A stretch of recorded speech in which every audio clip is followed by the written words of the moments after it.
through a series of transactions, sold them to a number of different people where they were massaged, mixed with other paper, and all of a sudden, kind of a Midas touch, they looked like better investments than they were.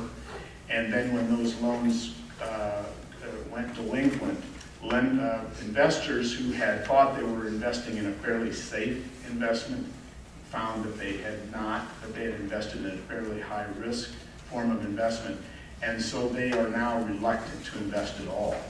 And that's what's collapsed the capital markets, not only for some of the home lending, but for student lending as well, and other forms of consumer lending. But historically, the federal government is broke even at least with having low default rates. Yeah, I don't know that you could say break even, because you'd have to have 100% repayment to break even, probably. I mean, technically. But the thing to remember is that the United States people have made a commitment. I don't mean to keep going on, but I think this is an important point. Why do we loan money to college students? Who cares, right? Why not just say, if you have credit and you have worth, you get to borrow, and if you don't have credit and you don't have material worth, you don't get to borrow. Who would care?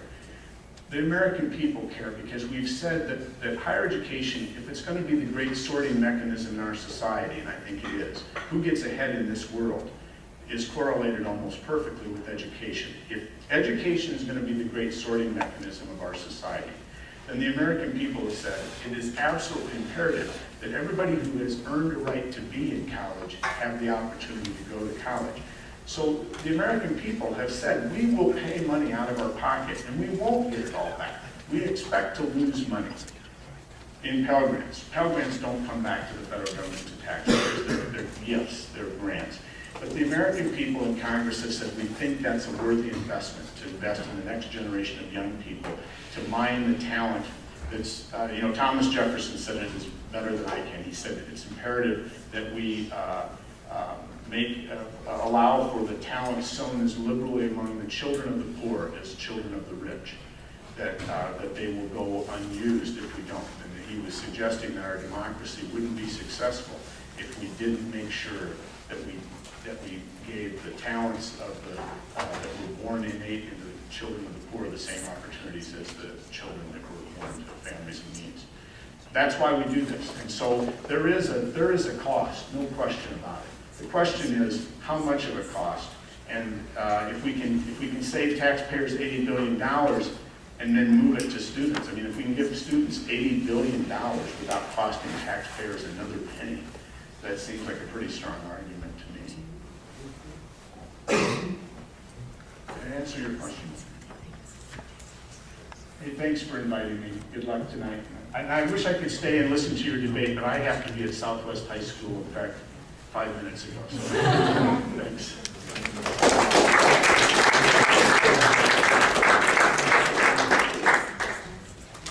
All right.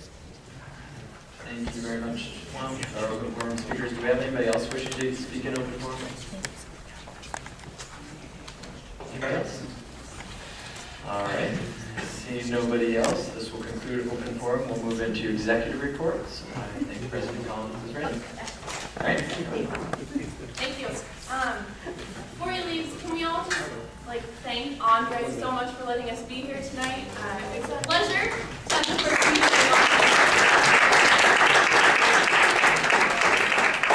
I think we all know that students are really going to benefit from this space, and so way to be ASUN who are kicking it off in style tonight. And now on to the rest of the students. There will be an executive meeting tonight.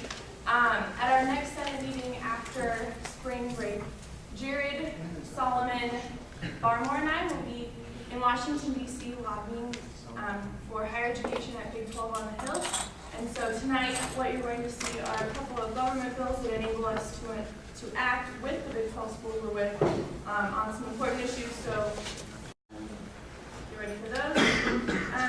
Is there anyone who has an interest in the Haymarket Arena project who hasn't talked to me? They're still looking for people who are passionate about a cooler Lincoln to be involved with Matt Schaefer and the RSO. Not right now. see me after the meeting. I really do think the arena has great potential for this team. Something kind of interesting happened in the election the first time around with the migration game. There was a winner on the migration game, but it was pretty close. And so tonight, if anybody wants to weigh in, I think it would be important for us to talk about it. Let's see, Kansas State won with 1,412 votes, but was closely seconded by Oklahoma State. 52 votes different. 55 votes different. Anyway, but the thing with the Kansas State game, and I didn't even recognize this when I voted for Kansas State, is that it's a Thursday night game, and so just the potential for students to go on a Thursday night to a migration game, I think one of the cool things is that a lot of students go typically on that adventure, and so do you think that a lot of students will go if it's a Thursday night game to K-State, or should we, as ASUN, determine that we should be going to Oklahoma? So, weigh in. Go team, go. Please raise your hand. Sorry, Oklahoma State at Stillwater on Saturday, October 23rd, or Kansas State on Thursday, October 7th. Still in October, still pretty warm, fun. Solomon? Senator. Sorry. I'm seeing that. Senator Painter. Oh, sorry, I didn't see it.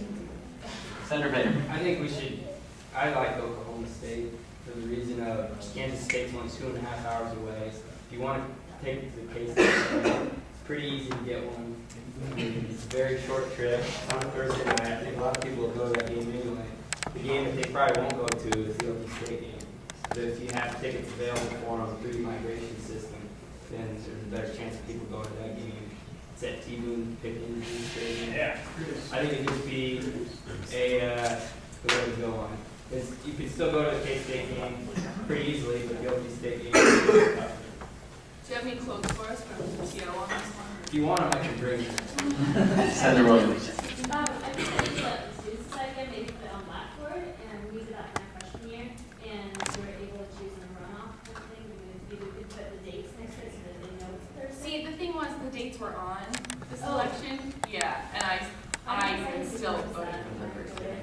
Okay. Yeah, it said like Thursday, October 7th, Saturday, October 23rd, so I don't know if that changed. Oh, well, I didn't see that. Yeah, I Okay, well, maybe if you want to put it on Blackboard regardless, and then put it maybe between, I don't know, Oklahoma State and State. Senator Whitson. I just echo everything Oklahoma State and Sergeant said, but I want to speak also for Kansas State. First time I met Jared Keenman was actually randomly at the University of Missouri game this past Thursday night, and the 5.5 hour, 10 hour, like 11 hours round trip was well worth it, and Kansas State was a lot closer, and Kansas State game was on ESPN. Senator Jacobs. As someone who makes the trek down to Manhattan every few weeks, I will say it's not that bad a drive. I think but I think it is more beneficial to switch it. Go ahead and switch it to Oklahoma State. I think putting it on Blackboard is a good idea to get student input again. But I think the fact that it was that close and with people going for it without necessarily knowing that it was a Thursday night game, like I think that it might be a time saver just to go and switch it to Oklahoma State.